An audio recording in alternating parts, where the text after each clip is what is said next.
Welcome to Digital Marketing Intelligence Ask the Experts, a live bi-weekly show to help you know what to do and what's new in digital marketing for 2021 and beyond. Ask questions, suggest topics, and grow faster with actionable insights and proven strategies from the world's leading experts.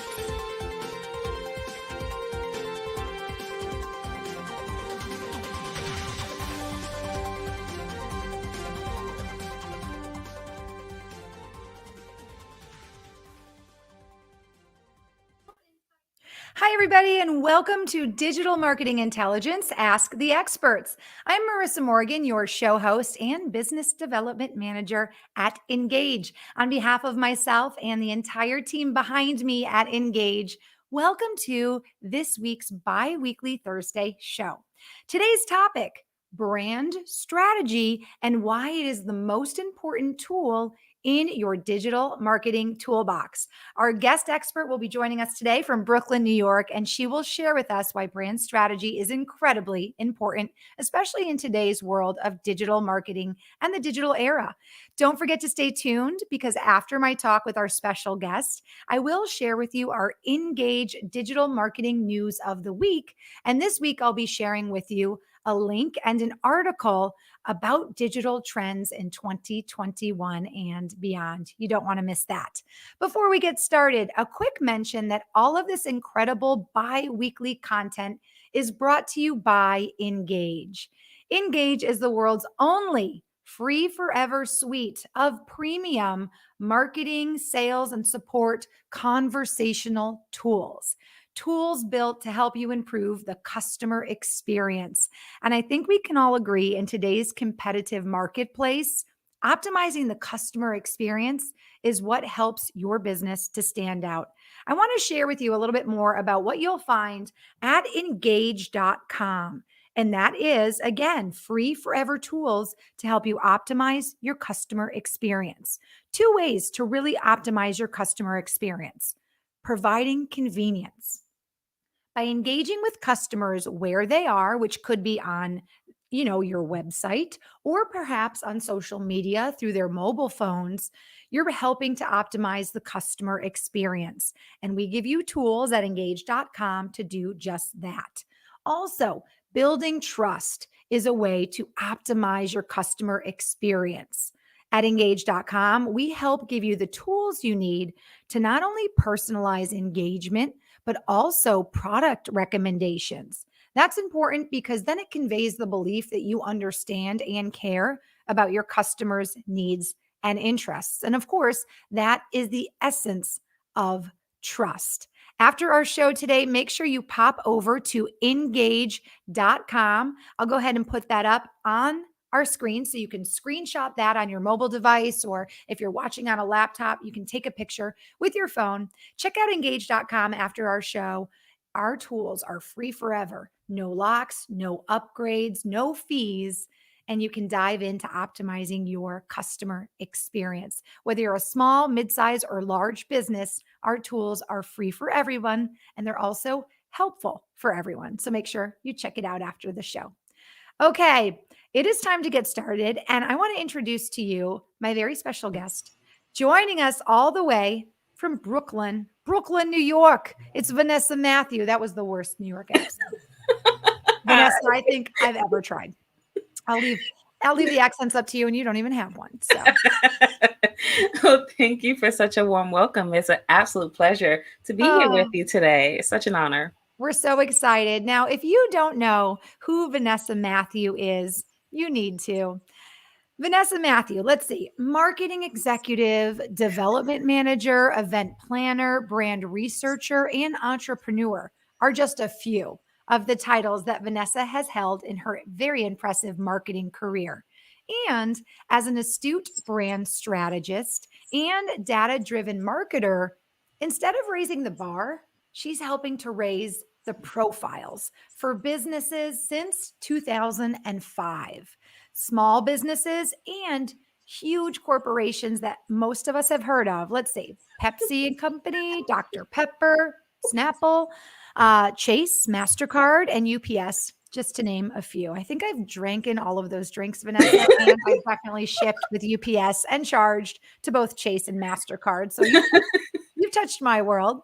She has also been a senior brand strategist, and her mission is to help businesses strategically brand themselves to, this is a long word, advantageously build deeper Mhm. levels of likability and trust. That's what I talked about at the beginning of our show with their audience to help build their business goals. Vanessa, did you write this after reading about what Engage is all about, I building think I trust? did. It must have been. It must have been just fate. You know, It was everything. The fate. stars aligned. That's why you're the perfect guest for our show today.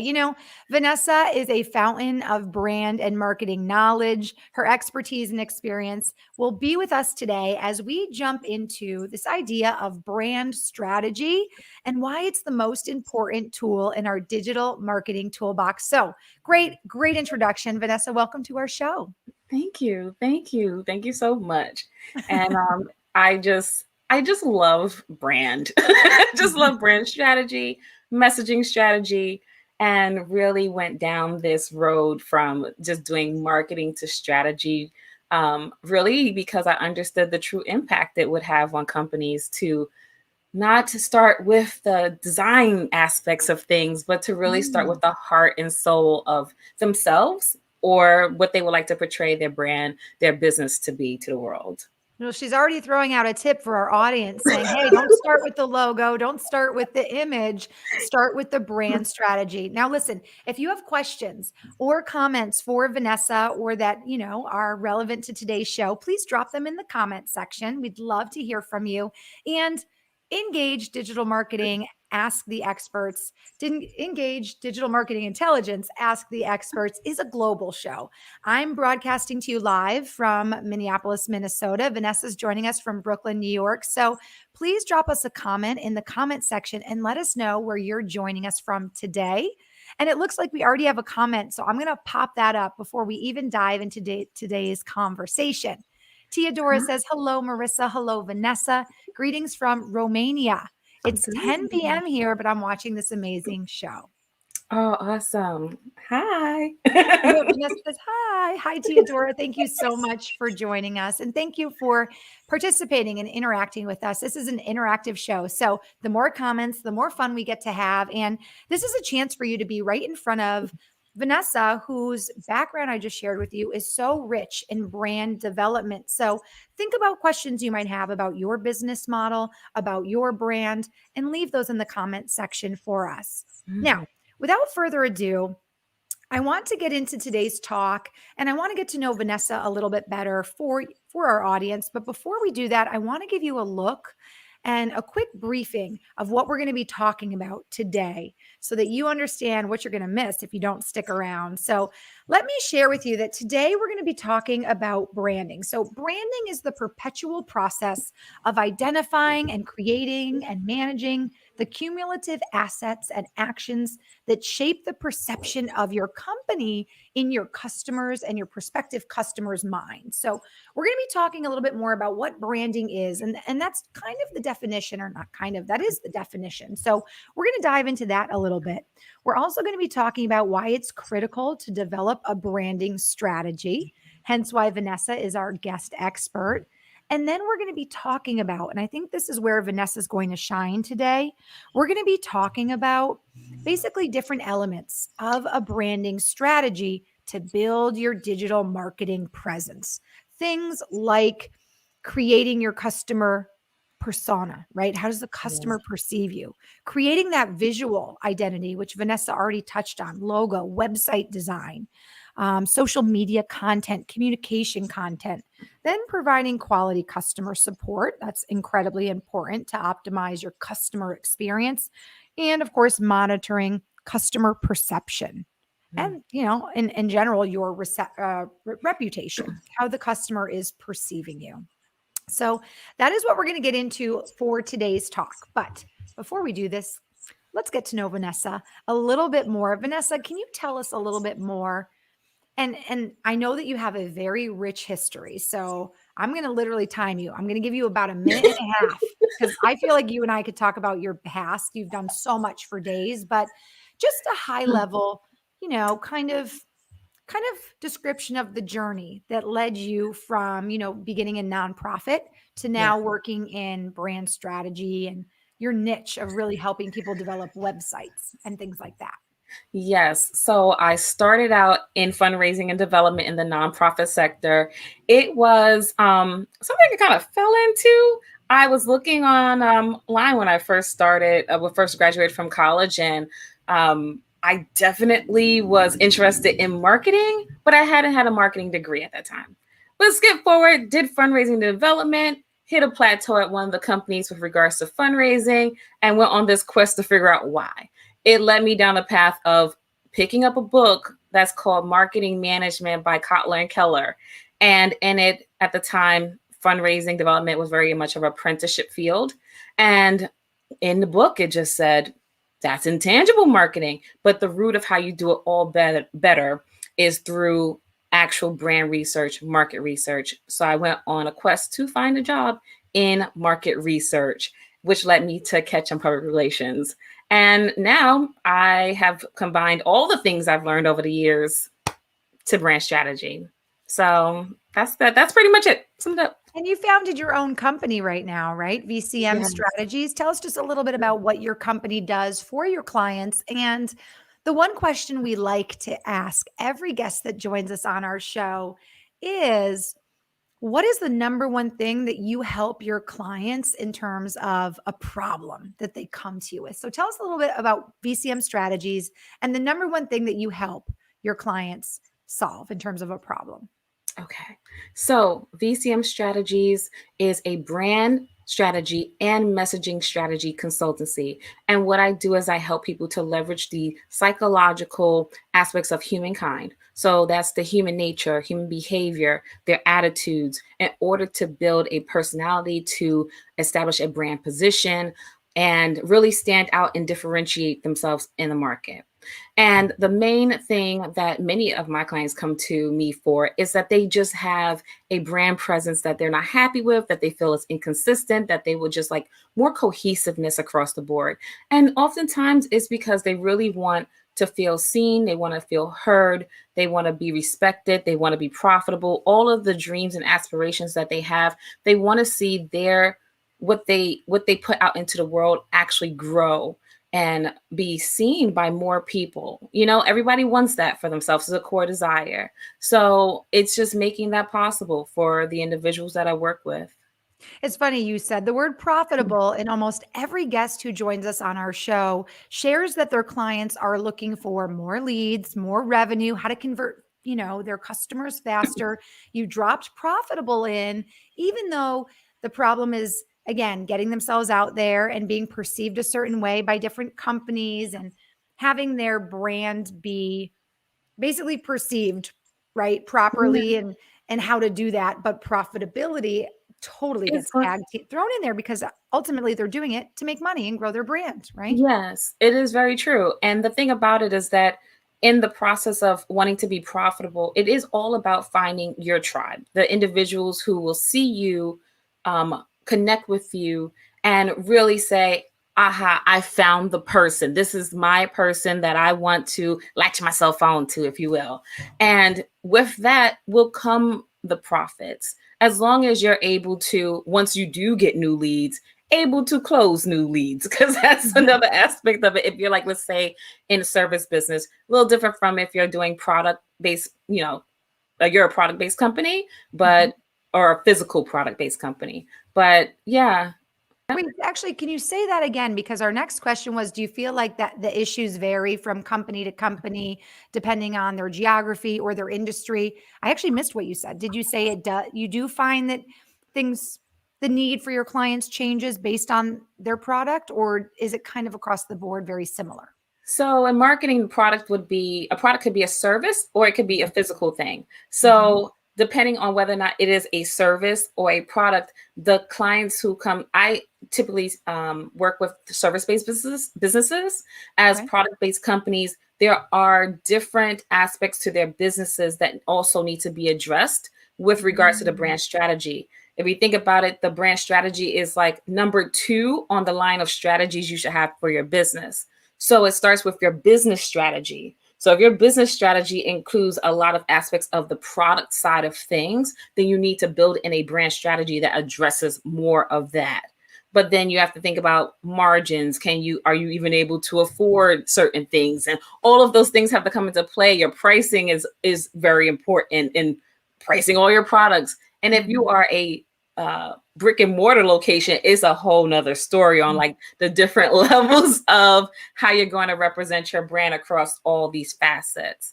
So oftentimes what I find with those who have physical products is that they do struggle with toggling between inventory, how they're going to manage their money in that respect, and then putting money and investing it into the brand side of things, where knowledge-based entrepreneurs don't really have so much of an overhead, if you will, and they have more flexibility to get the brand going, if you will.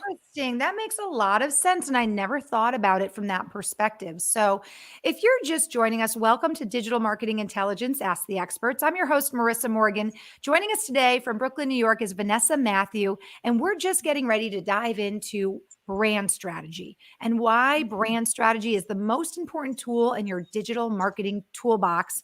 We've learned that Vanessa, this is interesting. So, gosh, I already you're sharing so much that I'm like, I feel like I need to take notes, but I can go back and watch this show replay. So I'm good.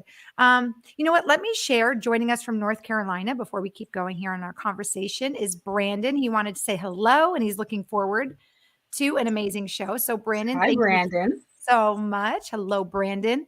And I see a question from Teodora. Teodora, we're going to get into your question in just a moment. So just hang tight. We'll pop your question up in just a moment.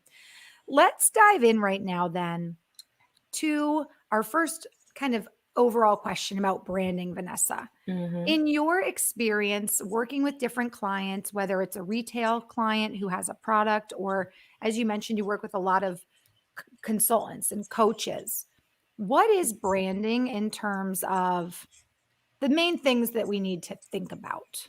Well, brand is actually the tool, and then branding is the actions behind it.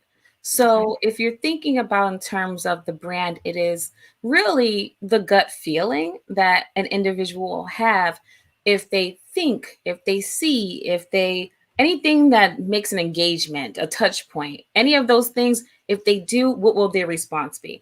I equate this to if you're dating somebody and you see them or you hear their name, and what's the feeling that you get from it? It could be negative, it could be positive, but that person, whatever that feeling is that person's brand. So that's how you have to think about for your business. You're building out and rounding out the type of person, the who in that brand. And so, and then the branding is how do you get that out to everybody and make yourself seen? I really like that analogy. It's like the feeling you get when you're dating somebody, like the way that person makes you feel, how you perceive them, because the definition of branding that I shared earlier is it's all the different, it's the process, right? And it's the Yep. cumulative assets that you create and the actions you take, right? Yes. To get your company out there. And then ultimately it's the perception that you leave a customer with in Yeah. their mind of your company. And I think the analogy you just shared of, dating somebody, it, It's all the actions that they're doing. It's all the things that exactly. they're And they're doing to build their perception. And they're Your perception of cumulative them. assets, if you know what I Yes. mean, okay? I love this. I love it. We should have another show I'm gonna tell my boss called Engage Girl Talk, and we can just, talk about how technology changes the dating world. That could I be fun. tell you. Digital dating. Steve, if you're listening, digital dating, that's gonna be our next podcast or our next live stream. But, this is interesting because we had a guest on earlier this week who said the same thing, differently, excuse me, he shared that digital marketing is like house or not digital marketing, excuse me, branding is like what people say about you when you're not in the room, right? Like Oh, if you're yes. always late or something like that, your brand becomes that of somebody who's always late and you get branded as the late girl, it's Yeah. almost, yeah. So this is very interesting. I like your analogy. Well, let's talk then about why it's so critical to develop a branding strategy. Why, especially in this world of digital marketing, is it so important to develop a brand strategy? Yeah. And the importance of it is that you have to be clear about who you are. Oh, a simple answer. That's so true. You have to be clear It's about like, who wait, you are. Marissa, is that a question or a statement? Well, Um, I mean, you're like, yeah. interestingly, this goes down the lane of psychology. And I think anyone who's ever been in therapy, because therapy's big these days, will definitely understand like authenticity, expressing who you are. And essentially, the brand strategy is the way you planned to build your brand as a person, although it is not an actual person, because people connect with people, they don't connect with things. So if you ever find yourself like looking at, let's say, Apple or Amazon, you're like, I love Apple, or I love Samsung, or I love, you have just placed a human, a feeling to something, not realizing that's what's working on you right now is actually a brand strategy. It's the persona, it's the anthropomorphism that's being a display that you're responding to. And so the key is to know who you are, why you exist, and who you're targeting. Wow. That is so interesting. You just brought up that some people will literally, I'm trying to think of the word. Gosh, I'm like at a loss for words, but they will communicate that they love a brand like Apple, right? Let's just Yes. say. And you're saying you're right. They're putting an emotion, they're attaching an emotion to the brand. And of course, that was the goal all along in the branding strategy from Apple, making products that we cannot live without, that we literally are saying, I love my Apple phone. Why? You don't love the phone. You love that the phone connects you to your family. You Yes. love that the phone allows you to text. You love that the phone can be personalized with your photo on the screen. So that was Yes. all built into their branding strategy from day one for us to fall in love with their devices. Not just that, that the personality often tied with Apple is it's called the creator brand Mhm. archetype. And with Mm. that archetype, it is to facilitate the what people want or their desires. So it is their desire to create, and therefore Apple's position to be the person or the company to help them to create. So it's always that there's like two sides of the coin with brand strategy. Let's say you are a caregiver. The person is looking for someone to show them or be able to allow them to care, but the caregiver is in the place of allowing them and facilitating them being able to care. So a lot with like nonprofits, you find that they're in a caring position, but the people who they attract are wanting to care. And so they are attracted to the caring nature of that organization. Interesting. So Very it's all about the interesting. facilitation of like being able is helping people be a hero in the story. Interesting. Let's dive into Theodora's question.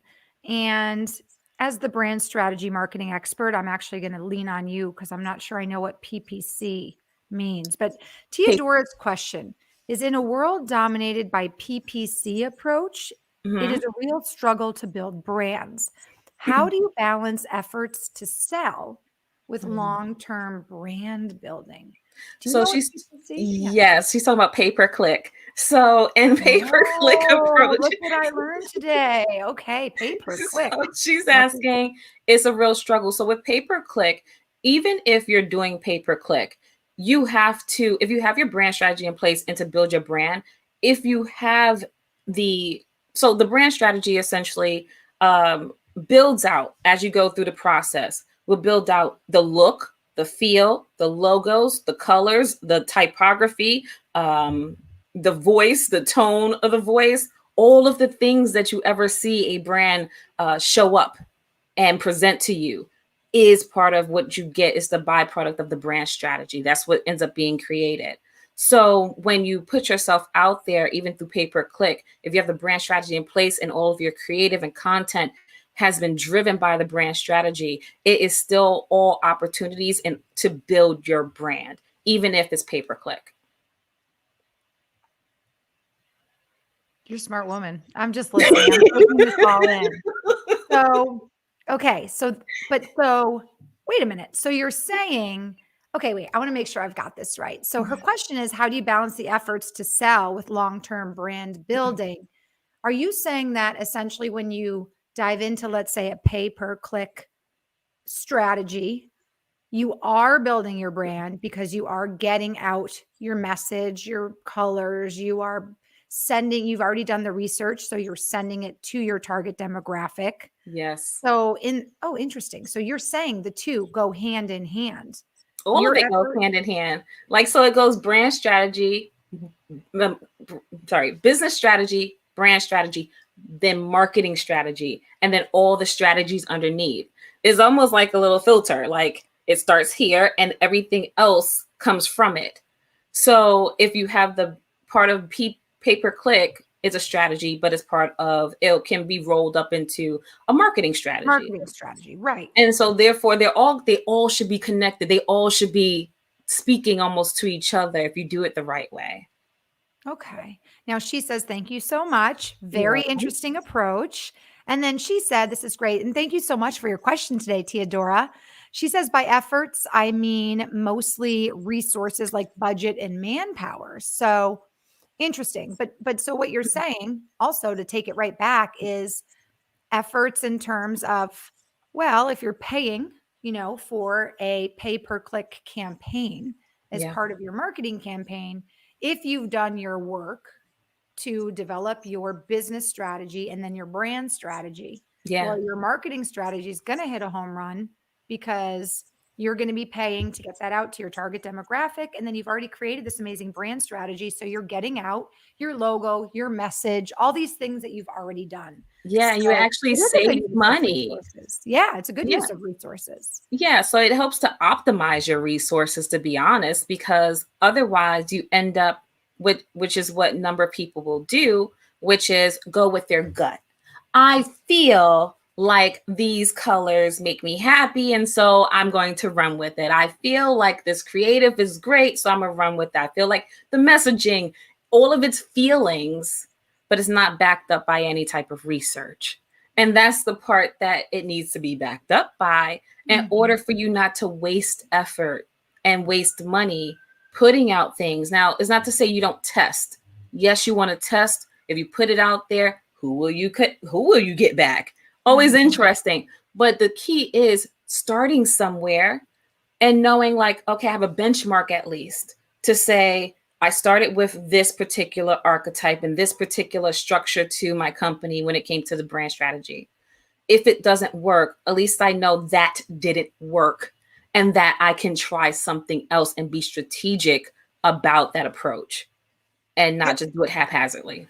I like that you brought that up, that you do have to do the research and you do have to do, and we talked about this right before our show today, testing to know what works, Yeah. right? I've been playing around on my LinkedIn as I promote our weekly show with different posts to see which posts are getting the most views, which posts are getting the most likes. And as we all know, those views is one thing, likes is something else. I try not to get caught up in the vanity of the likes or the comments, but because It that happens. isn't everything. Someone may see the post and say, "Oh, I'm absolutely tuning in for this show," or can't watch the live show. I'll listen to the replay at Engage, our Engage LinkedIn page or on Facebook. So I don't worry about the vanity metrics as much as I worry about the views. Yes. Which posts are people stopping and looking at, Yes. right? And that's something that is an evolving process, and it's almost like this experiment that I'm running. So I think it's interesting you said the research piece has to be there, especially in the marketing strategy, Yes. because you have to obviously figure out your target demographic. Maybe going on a feeling isn't right. Maybe your feeling is wrong. You really have to narrow in and figure that out. Yeah. So interesting. Very interesting. Thank you so much, Teodora, again, for your question. We really appreciate it. And thank you so much for tuning in all the way from Romania. Love that. Yes. Global show, man. It's pretty cool that we can touch people from across the globe and we can be sitting in our respective living rooms right Yes. now. Yes. And what I would also like to say is that when it comes to, like what you're saying about having the post and everything like that, the brand strategy helps to build the guidelines of these things so that you don't, for example, if you need to hire a graphic designer or hire a writer. The brand strategy results in something we call a brand guidelines, and it gives the person, whoever you're trying to work with, some type of framework, some type of thing that you can hold yourself to, hold them to, but they will then know what is expected of them. And oftentimes, a lot of individuals who have businesses will hire individuals and give them no direction besides make it pretty. And then they wonder why there seems to be like a disconnect, or they're unhappy with what was produced, not realizing that they didn't have any guidelines in place to begin with. If you don't give a person the brand strategy, because that's what happens, you create a brand strategy and you share it because you want other people to use it, and you let them know what the framework is. But the strategy and the personalities, for example, they're all in us. Like, psychologically speaking, we embody about 12 different personalities based off of research. It all just depends on where you are mentally, what situations are, which one presents themselves first, which one comes to the forefront. And that could be throughout your life. It could be situational. But the key is just to tap into which one of them do you want to tap into? Which one of them do you want to say, I know that's in you. I want that part to come to the forefront. And I want her to step forward, or him to step forward and join me, because we're alike in this respect. I like when you talk about psychology, because it brings me back to studying acting long time ago. And my teacher talked about these different sub-personalities that we have. Yep. Now, marketing and business strategists know this. So when they create brands or they create advertising and marketing campaigns, they know who they're reaching out to and what part of ourselves they're trying to grab and tap into. And I'm just, the example that kind of pops into my head is maybe a perfume ad, right? With one of those very famous actresses. Yes. She's dripping in diamonds. She's in a ball gown. She's literally She's jumping in the water for no reason. She's floating. Yes. She turned into a mermaid. Well, and I can't think of the exact names that I've been taught of these different sub-personalities, but right away that takes me into my feminine sub-personality, to be wanted by the masculine energy and the lover. Like so and the perfume is just, I'm like, I need that perfume because that's going to help me attract the masculine bravado energy of the mate that I want. And so companies know this. So I think it's interesting when you just touch, girl, we're going to have a whole conversation about this another time. That is the whole brand strategy purpose, though. Yeah. That is it. It's like, and they're tapping into the lover in you. The lover, which is a song as well. The lover in you. Okay, so this is great. Such a great takeaway here too, that you continue to bring up throughout our talk today, is it's the companies who get very clear, right? Yes. And clearly communicate their brand in a way that makes people care. Those are the companies that are going to move ahead with a competitive edge. Those are the companies like Apple who have people saying, I love Apple, right? Or whatever example is out there. So in order to succeed, especially in a digital marketing world where people have so many choices, you have to be clear on your brand. You have to be clear in your brand strategy. And then your marketing strategy also has to tie in order to get people to take notice and for people to care about your message. Yeah. And it gets translated through to your website. It gets translated through to your social media posts. Like, all of those things end up, once you have the strategy, you're able to then say, okay, does my website reflect this? Now, if I have the personality and I have the messaging, does my website reflect this? Do my social media posts reflect this? And then you can say yay or nay. You can judge it for yourself at that point. You almost at that point have your own checklist as you go down. Well, I want to pop up on the screen for our viewers at home kind of the outline of our talk today. And you just touched on, Vanessa, exactly what we're going to get into right now, which is the elements of a branding strategy. So we have creating your ideal customer presence, identifying of your competition, creation of visual identity, your logo, your website design, content, social media content, communication content, And then providing quality customer support and monitoring your customer perception or your reputation. So let's talk a little bit first about basically creating your ideal customer persona or Yes. identifying your competition. Those are things that are interesting. Persona is, obviously how you're perceived, right? Yes. By customers. I I would say that right now, a lot of marketers, especially brand strategists, we're like, let's throw this out the window for a little bit because right now it is because of the understanding that there are these 12 personality types in us. That means everyone has them, which means you just need to be clear about who you are and who you want to attract in order to attract your tribe. So, from that perspective of like, who will I attract? Will they like me? Someone's going to like you because someone out there is like you. Then, when it comes to your messaging, however, is really where that research comes in, the brand research, so that you can understand, for example, let's say generationally speaking, you have like Zennials, Millennials, Gen X, all of those. Zennials, did you just say? I did. What is a Zennial? Before we move on, I must know. Zennials are like supposed to be like the generation that's in between the Gen X and millennials. They're called the lost generation because they're not really recognized so much, but they're individuals that's born between like 1977 and 1983. And I'm a Zennial. yeah, you are. I am. So am I. I'm lost. Okay. We're both Zennials. Oh, geez. We And didn't get any cred. experienced not having tech, and you've experienced having tech. You tend to be more nostalgic about those things. So, so there's a lot of research out there. Learning so much. Okay. When people say, where do I start with brand research? And they're like, well, I'm trying to target these individuals. Generational research is plenty. Like if you have to start somewhere, start there. But just like I say to everyone else, even when it comes to marketing, be very clear about the age groups that you're looking at. They come in ranges. They're not 18 to 57. They are like 18 to 24, 24 to 34, 35 to 44. And each of those are generations. And therefore, if you pick one, you can then focus research on, well, how should I possibly speak to these individuals? And best believe there are a lot of data out there for it.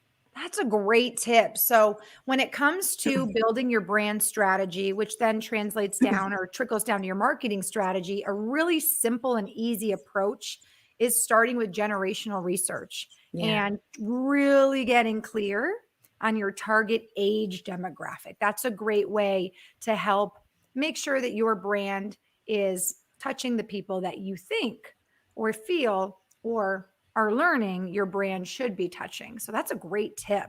Yeah. One thing I want to get into, and I feel like this is really your niche and something that you can lend a lot of insights on, and that is the creation of your visual identity. Because this is something you help a lot of your clients with, and that is the logo, the web design, the social media content, and the communication content piece. Yes. What would you like to share with us about the journey to getting into that? Is there something we should be doing first? Yes. Is it all together? Give us a quick Cliff Notes lesson in how to approach that. So first we have to understand that the brand identity is just your logo, your fonts, the things that people see, but like the elements. They're the elements to what people see, your assets and elemental assets.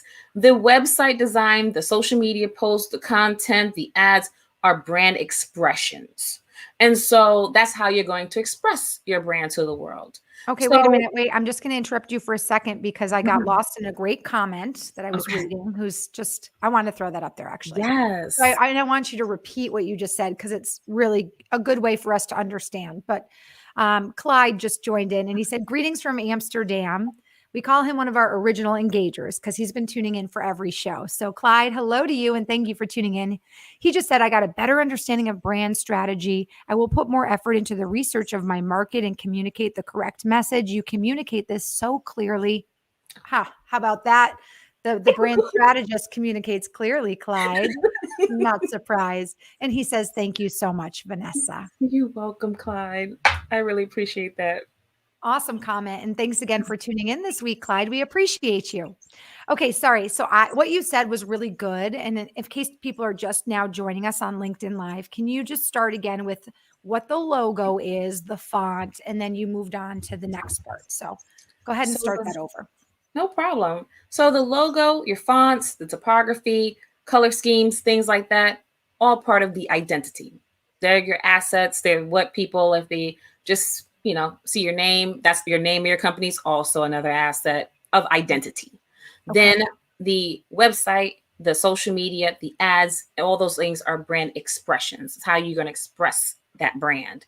Okay. And what's interesting is that, let's say like your website especially is almost like it's a roll-in of everything that you've worked on. So your messaging strategy, your brand strategy actually all informs your website above all else. It's like the pinnacle of all of it. It's your grand expression, if you will, of your strategy. So has everything. Right. Yeah. Well, And and in so the past, let's talk about this real quick, or let me just chime in. In the past, before the digital marketing era, us Zennials, the grand epitome of all the branding and the identity and the expression used to be in a brick and mortar store. Yes. Right. Or, yes. The Mall of America, where every brand had its, come to my store. Yes. And now, thanks to the digital era and everything really transforming and changing, now we're seeing this grand Pumbaa moment on websites, but also now through social media, some companies aren't even putting as much effort into their website. Yeah. They're putting their money and their money and their time and their research and efforts into strictly advertising and keeping the website. But I still say it's important to have the website, because I always ask this: if you go to anybody's social media, can you truly fully understand what they're about by looking, let's say, at an Instagram page? No, not without reading every comment in between. And that is something that, although we may know a company for something, unless we're following them that closely, we are going to need a place where we can see everything at one time, so that we can digest it all. We can get a full picture of the company. We can read about them, get to understand their values, because that's something that's like, it's so sporadic and so, patchworked together when it comes to social. So you're like trying your best to convey it, but really to get that real understanding, they need to either go to the store or they need to go to the website. They're going to go back. They're going to go back to the hub. You just touched on something too.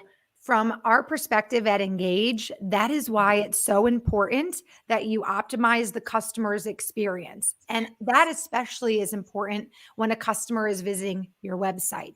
Let's just say your website is your Grand Pumbaa, whatever they say, that Grand Pumbaa, is that Grand Pumbaa? I don't know. Anyway, let's just say that's your hub, as Vanessa said. We'll keep it simple. I just liked how that sounded, Grand Pumbaa or whatever. It's Grand Pumbaa. Pumbaa. Pumbaa. See, all of a sudden it's not sounding right. Maybe because it's not a technological term. It's not. It's a term from our time. Millennials, we know. So let's just say the website is your hub and you have so much information on your website and it's wonderfully displayed.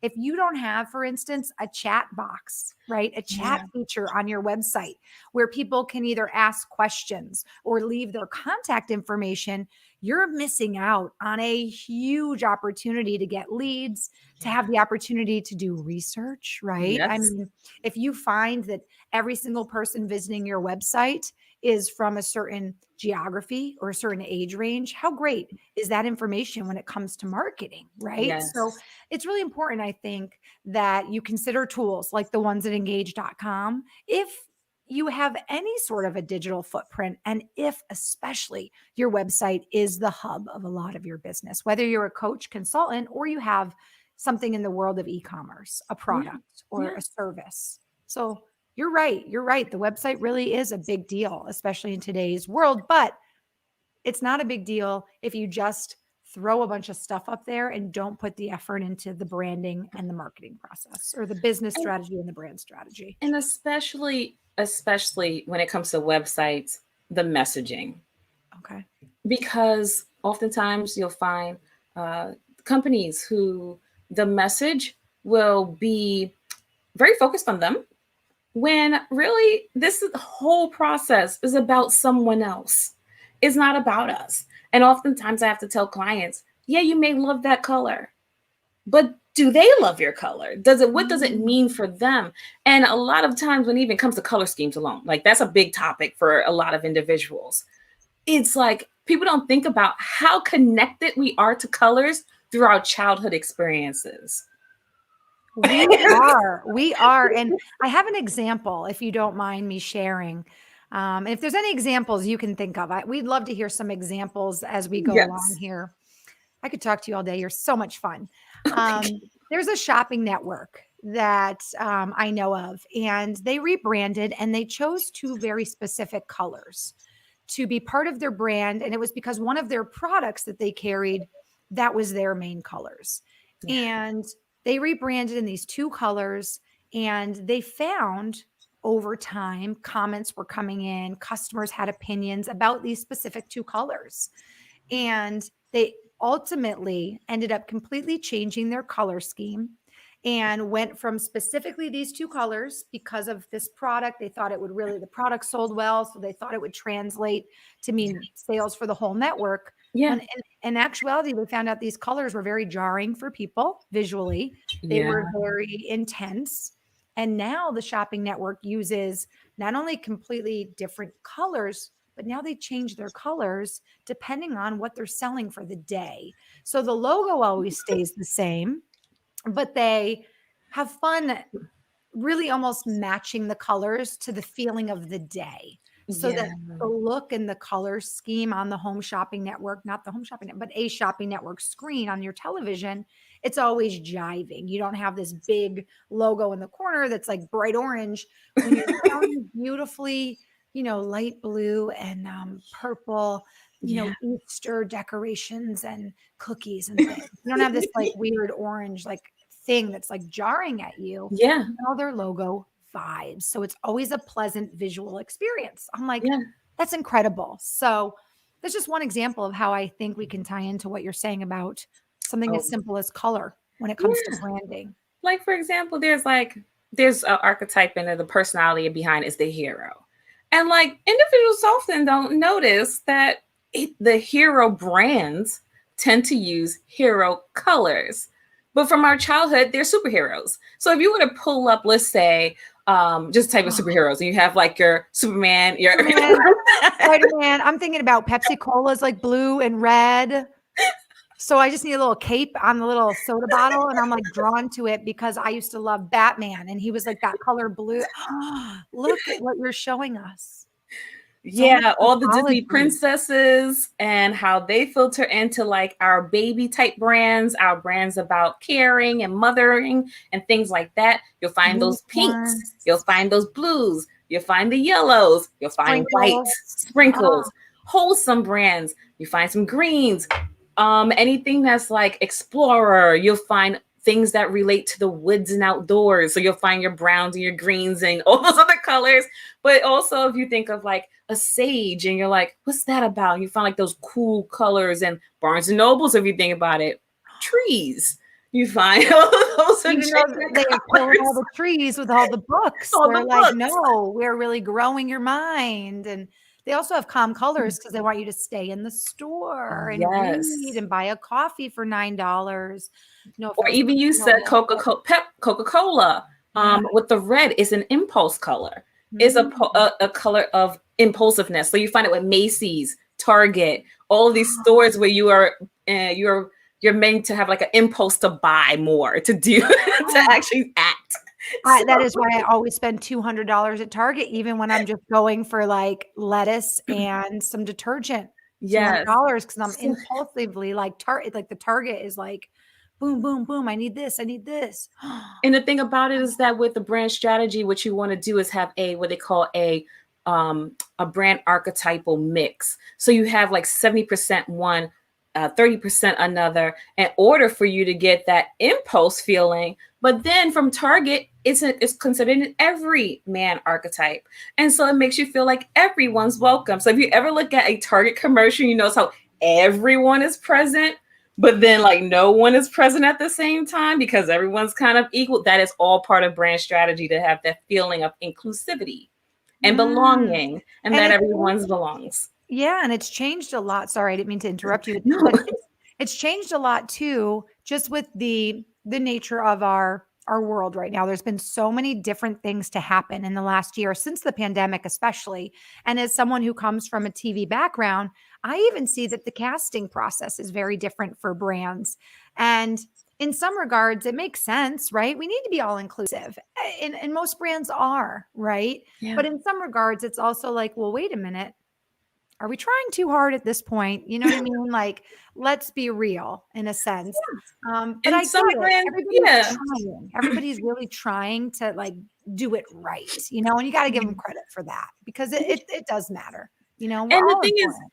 they are, Yeah. but some brands are very include, like about everything, like being everything and everybody. But then a part of marketing is also inclusion through exclusion. So, Inclusion so through exclusion. yes, so you're trying to Oh, narrow the scope of people so that they feel included, because you're not trying to target everybody. And so, in order for, like, let's say people who are like Harley Davidson and they're very much like biker types, it's in a way excluding people who are not those individuals, but making mhm. the people who do resonate with them feel included. So that's Like, how. my father's watching right now because he is such a Harley man. I'm telling you, the show is fate. He's at home going, "Yeah, that's my girl. She's talking about Harley. Yeah, I like that Vanessa girl." No, I get what you're saying. It makes sense. This all makes so much sense. Speaking of inclusion, I always pop up every comment. Achochi, our good friend from Nigeria, is watching today. Thank you so much, That's so Achochi and cute. Clyde. And I feel like Teodora is joining that team now, Original Engagers. So appreciate it. You guys have been tuning in for so many of our biweekly shows. Thank you so much for watching and joining us for our talk today. If you have a question for Vanessa, Achochi, or Clyde, feel free to leave it in the comment section. We've got about 5 more minutes to chat, and then I'll leave Vanessa to her Brooklyn life. But okay, so what I do want to touch on that I know is part of, Oh, yes, sorry. creating And tribes. yep. Yes. Achochi Yes. says inclusion through exclusion, creating tribes. And I know Achochi just joined us, but Vanessa was talking about that earlier at the top of the show, how it's really important to figure out who your tribe is, who you resonate with. And that all stems back to just under business strategy is your brand strategy and then your marketing strategy. And then So, when we talk about like experiences, mhm. then it helps to facilitate the experience along the way, because the more thoughtful you are about knowing your customer or otherwise consumer, the more you can build an experience for them that makes them feel good. And so if there's consistency, first of all, consistency across your brand through the messaging, through the colors, through the tone of everything that you're doing, helps to build trust. For example, if you have a friend and they're super inconsistent, you're not going to trust them. So, just like a brand, if you have inconsistent messages throughout every touch point, you decide, okay, I like my colors are these, but I'm going to go veer off and do something else. People are Mhm. then going to question it on a psychological level of whether or not you are consistent, therefore Stable. trustworthy, and whether or not to like Yeah. you. Yeah. One thing that we talk about with Engage and the tools that we offer on our platform is the importance of this consistent message, consistent communication across all your platforms. The Yes. importance of having one inbox, right? So that your website messages come to that inbox, your Facebook messages come to your one inbox, your email comes to your one inbox. And by doing that, not only are you streamlining communication, but now if your agents, let's just say you have chat agents and customer agents, right, who help your customers, if they can see, oh, Marissa wrote to me through Facebook asking this question, but I see Marissa also emailed us a similar question, not quite the same, but similar. That agent can make sure that no matter where they're responding to Marissa, that message or whatever agent is responding, maybe a different message is handled by a different agent, but you can Yeah. just make sure your messaging is the same and very consistent across all your platforms. You can't tell Marissa, oh, yeah, you can buy those on our website for $29.99 if she messages you on Facebook. And then another agent's like, oh, I think those are $49.99. And she's Yeah. answering email. Like, it's very important to have tools to optimize your customer experience, make sure your message is the same across all your platforms. And Yeah. that's how Engage can help you with your business model and your marketing strategy. So Yeah. Yes. incredible. Yes. Good And even with the tip. messaging strategy, it's very important to speak to the benefits. And I actually, it's something I find that people are struggle with. Mhm. And there's like a very rudimentary feeling exercise for that of just asking yourself why, or which means that for the person. And I've done this exercise a number of times with individuals, and it's all about what is the job that that person is trying to get done. So your business is in the business of helping people solve a problem. But what is it? And to get to the benefits and down to the emotional benefits, you really have to ask yourself, well, let's say if they want to buy a ducky, a little rubber ducky. Well, why do they want that? Oh, because I like to play with rubber ducky in the tub. It's like my favorite friend, which means what for you? And you keep asking that question. And best believe by the time you're done, you're going to sit back and say, oh my God, there are more benefits on a more emotional, or psychological level for that person beyond them just wanting the yellow duck. Absolutely. And that ties into so many things, Vanessa. My background in TV home shopping, we were always taught not only features and benefits, right? Which you need to do that anytime you're selling yourself or your service or a product, but it's asking the whys. What's so good about that? Yeah. Hey, this scooter has, a whole lighting package, which is great because when you walk your dog at night on your little electric scooter, you can light the path for your dog and Yeah. it's safe and you can see where you're going and people see you. And, it's all about really diving into not only the features and the benefits of what you're selling, but why that is so important to the person who's buying it And and to figuring out piggyback the off your emotion. example, at the end of the day, is to keep your dog safe because he's Mhm. your companion or she's your companion and friend, and you don't know what you would do without her. Like, and therefore, that's honestly the reason why you need to And buy the that's scooter. emotional, right? And that ties into the emotional caring Yeah. persona of the person who's buying that scooter. Now, the scooter may be for them because they have mobility issues. Let's say it's a mobility scooter, but deep down, they're like, no, I'm buying this for my dog so I can go with my dog on more walks and be safe. And then they justify, okay, I'll spend $2,000 for that scooter because it's going to make my dog's life better. Yeah. Why do you think I'm putting a fence up in my backyard? Right. And I justified this $6,000 fence because I don't want my dog to run away. It's not because Marissa wants privacy. It's not because it'll keep block my view from the road. It's because I'm a caring dog mom. And, Yep. so it's like I justify certain things, not because I want privacy, which is what the fence company might just assume. So you Yeah. also have to think about the psychology of the person buying. We are getting so many great comments now. They're literally flying in. Vanessa, I swear you're so much fun to talk to. I could talk to you all day. Marcelo joins us and he said, oh, and he has a question. Okay. So actually, before we get to his question, I have a couple comments first. So Achochi just wanted to say, I'm loving this conversation. I'm a student of brand management at the University of London via Coursera. He'd love to connect with you, Vanessa, and learn more about you and share ideas. So Of course. Achochi, Definitely can thank find you me on so much. LinkedIn. And Achochi will share in just a few minutes Vanessa's information for LinkedIn as well. So, all right, two questions, one from Marcelo and one from Clyde.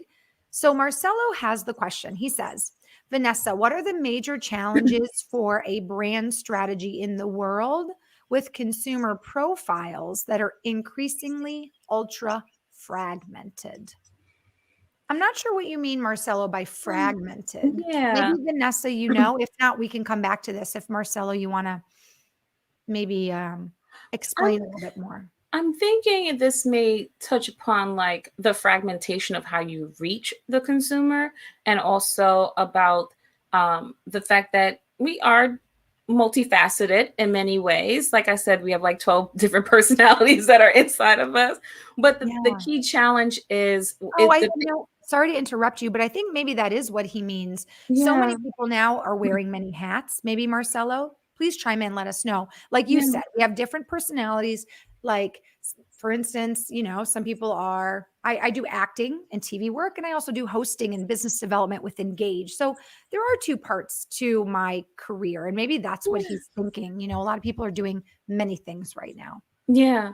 And with that being said, like again, it's about tapping into that one piece or two pieces of the person. So that's key also about brand strategy is that you don't pick all 12. You can't. You can't Mhm. because people actually can't consume that many different personalities. Although we are all of those things and we as people will push those out, as a brand you have to stay focused.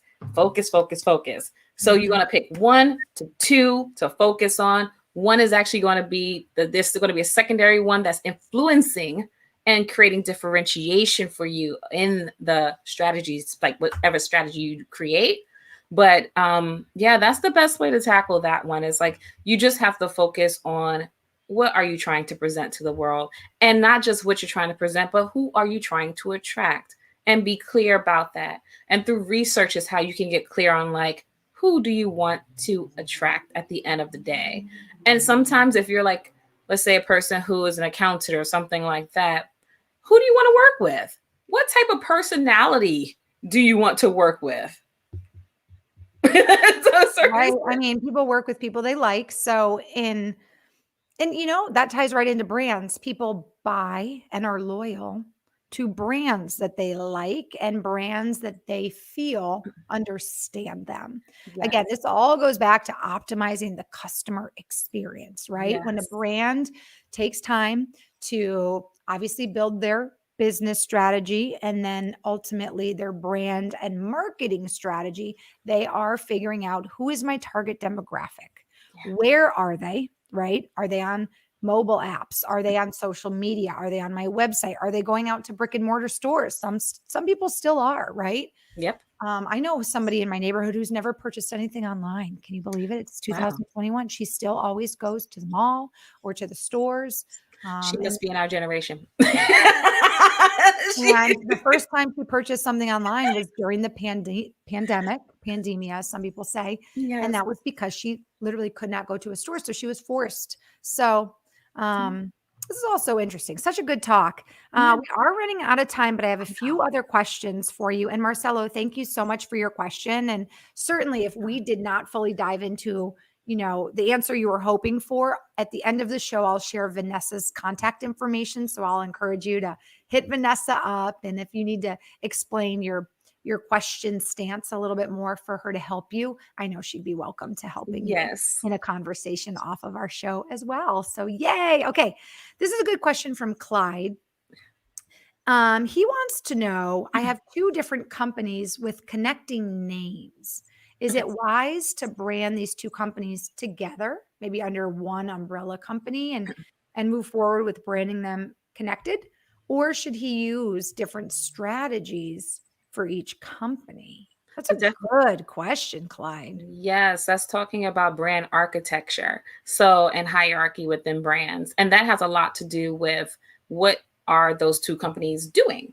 So, if they are definitely like not similar at all, they're completely different, that Mhm. comes into question a number of different things, which is not only um, whether or not you brand them separately or put them together, but then also what type of messaging will you have behind it, things like that. Like it will come into question, how are you trying to tie these two brands together? Because for example, we have companies like Kellogg, oh better yet P&G. We know P&G globally as a bigger company. They have multiple different brands. However, they've decided that they're not going to make it known really. People know, but it's like a little, logo on the back of things, all of the different products that they have. And so they have different brands for each and every single product line they seem to have. That's Mhm. a strategy, a brand strategy to either do that, or let's say Kellogg's gets Cliff Bar, but Cliff Bar already has, like, let's say they one acquired the other. there comes the question, should Kellogg's put their name on it? Should Kellogg's not put their name on it? Should they put both of those names together? All about the equity of the brand that exists already. So if one brand has a certain amount of equity already, meaning like a brand awareness, people know of it and everything like that, and it's synonymous, like they literally are in their own little space, and adding on or taking away from it would either cannibalize that brand or not, all comes into question. But you have to understand like the true dynamics around each company first, and whether or not are you even at the stage where people care? All those things. That was a really good example because Vanessa, right away, I think, okay, when I go to Target and I go down the cereal aisle, I'm not like, I'm going to buy some Procter and Gamble today, right? I just go for the cereal, the specific cereal I want, and I don't even know who owns what cereal. For example, another one's like Mondelez. People don't go out to buy Mondelez, but they go buy Oreos. Owned by Mondelez. What's Mondelez? Well, there you go. Mondelez is a company that owns Oreos, Miller wafers, all of those different things. Yeah, I don't know. I don't buy no Mondelez. So I'll buy the Oreos though. You buy the Oreos. And okay, this is good though. Purposely do so. They purposely separate themselves so that you actually don't come complaining to them about Oreos. I know you're writing to Oreo.com to be like, my double stuff had no stuffing in it. What was up with this package, right? And they almost segregate things too. So if there's a problem with one brand, it doesn't affect the others. Okay. This is good. So, I hear myself all of a sudden. That's weird. I heard myself echoing, maybe at your house. Okay. Clyde did want to throw in a little added information to his question. So he has a business management company and a recruitment agency. I kind of feel like it's not like he has a business management company and then a soda company. I feel like he probably could tie those businesses together as a services. Clyde Etienne, I love that. That's French. Clyde Etienne, business services. He manages businesses and he does recruiting for businesses. Yeah, because they fall underneath the same thing, but like you said, isn't so separate where just like mouthwash versus a car. Like just like not trying to put those two together. They're going because someone asked me that before. They're just like, I am a hairdresser, but I also bake cakes. Should I put those two together? No, you shouldn't, because the desire underneath it all is completely different. You have people. Yeah, and think about psychology. I don't really want some rogue hairs falling in my cake. That's what I had to tell her. Seriously. We have to wrap the show, but there's one thing I'd love for you to do. Do you see the private chat button, Vanessa, on the side of the screen? Let's see. It should say private. Okay. There was a book we talked about at the very beginning of the show. Would you type the title of that book in the private chat so I can, with the author, because great question. Achochi is a big avid reader. And so he wanted to know what books you would recommend he add to his library for marketing and business strategy. And I know the book you mentioned at the top of our show would be a good match for Achochi, but I don't want to butcher the author's names. No, probably. So if you'll throw that in the private chat, I think I'll be able to copy and paste it out, and you can share the name of the book, but I'll also put it in the comment section for Achochi and anybody else who'd like to go ahead and pick up that book. So there are 2 books, and interestingly, it has an author on the same book. There's Philip Kotler.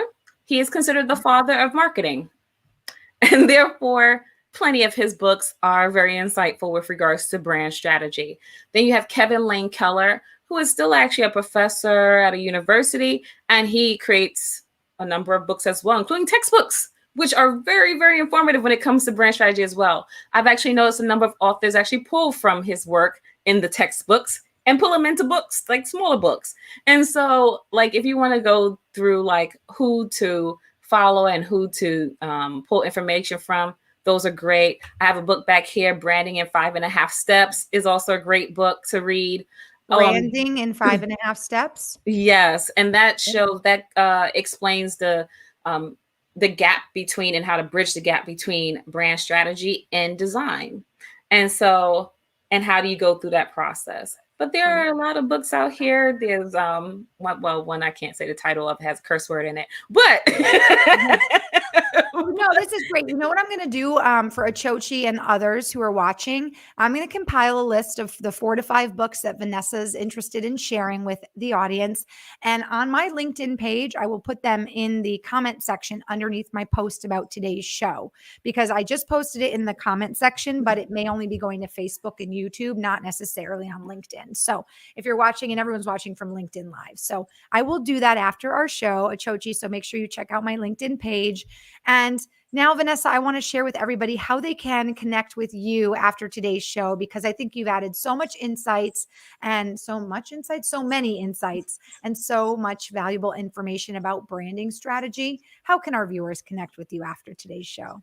You can find me on LinkedIn, and that is LinkedIn Vanessa Matthew at the end. I also have website Vanessa C it's vcmstrategies.com. It actually stands for my initials. So that should be easy to remember.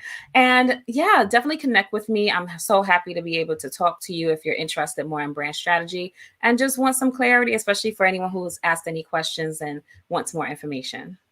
Awesome. Vanessa, you were so much fun to have on today's show. You're just glowing over there in New York City. So keep up the amazing brand work. Continue to make, so much headway in terms of working with so many wonderful companies and helping them really stand out when it comes to their brand. I learned so much today about branding. It kind of makes me freak out. I feel like companies know my psyche and they know how to get me to buy. And this is actually, it was very enlightening.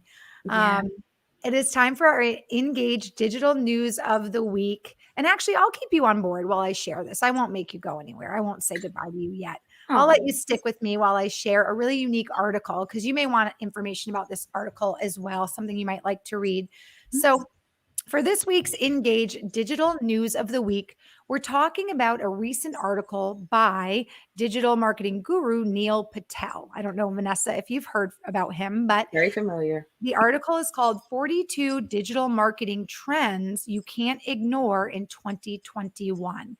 I popped the link up on the screen for our viewers at home. You can screenshot that and check it out after the show. But if you're not familiar with Neil, he is a digital marketer and SEO guru, recognized by Forbes as one of the top 10 digital marketing experts to follow. And I think this is a great news of the week, because Achochi was asking about books to read. Achochi, this would be a great article for you to read. It touches on so many things, from artificial intelligence to many of the tools that are offered at engage.com, like chat bots and conversational marketing tools. So many things like an inbox and the ability to communicate with your customers and be where they are on their mobile devices. And again, how to use artificial intelligence in the research phase and also in the communication phase with your customers. So if you don't know about that article, check it out. The link is there for you. And on top of that, he is a 3 times New York Times best-selling author. And he has one of the most popular digital marketing podcasts in the podcast universe. So Achochi and Clyde, if you don't know who Neil Patel is, definitely give him a search with whatever search engine you decide to use, and check out that article as well. Well, Vanessa, I want to thank you again so much for joining us. You shared so much about brand strategy today. If our viewers want more, please connect with Vanessa on LinkedIn. And I think that's about it. I'm going to say goodbye Yeah. to you, Vanessa, and then I'll give a farewell to our audience. So thank you so much for joining us today. Thank you so much for having me. It was a You were pleasure. wonderful. You were wonderful. So thank you so much. I had so much fun. I did too. Vanessa was such a wonderful guest. Wouldn't you all agree? If you missed today's show or you tuned in about halfway through, don't fret. We have our replay on the Engage LinkedIn page. We will repost the show for you so that you can catch that on the replay. On the replay. I feel like that should be a song. And you can also find us on Facebook as well as YouTube as well to catch this show. Please connect with Vanessa. She's been so gracious to share her time and insights with us today. So connect with her on LinkedIn. Let her know that you watched her show, the Engage Digital Marketing Intelligence Ask the Expert show, so she knows where the connection came from. And if you have any guest suggestions, maybe you know somebody who knows a lot about brand strategy who you also think would be a great guest on our show, or somebody who is very well versed in the world of digital marketing, or you have a topic suggestion for our show, please feel free to connect with me on LinkedIn. And you can send me a message that way, or you can send me an email at marissa.m@engage, that's NGAGGE.com. Okay, I've got a couple comments. I want to get to those before we go. Clyde says, great show, ladies. Thanks, Vanessa. Thanks for Marissa. Clyde, you're so welcome. And Vanessa's in the back studio waving thank you as well. And Marcelo says, very good. Thank you, girls, for this enlightening conversation. Marcelo, you're so welcome. Thank you all so much for tuning in. It really makes our conversation literally fly by with all these great comments and questions. Tune in for our next show. It will be next. We're going to take a little vacation for Memorial Day weekend here in the United States. So our next show will be next Thursday, June 3rd, I believe at 2 p.m. Eastern with our guest, Tracy Enos. And we'll be talking more about LinkedIn tips and tricks to really help your profile stand out in this digital marketing era. That is all for today. Be sure to follow Engage on LinkedIn. Give us a follow so you can know when our upcoming shows are and join us for the conversation. Give us a follow on Facebook. And I truly hope you all have the best day. Have a wonderful weekend, and we'll see you again soon. Cheers, everybody.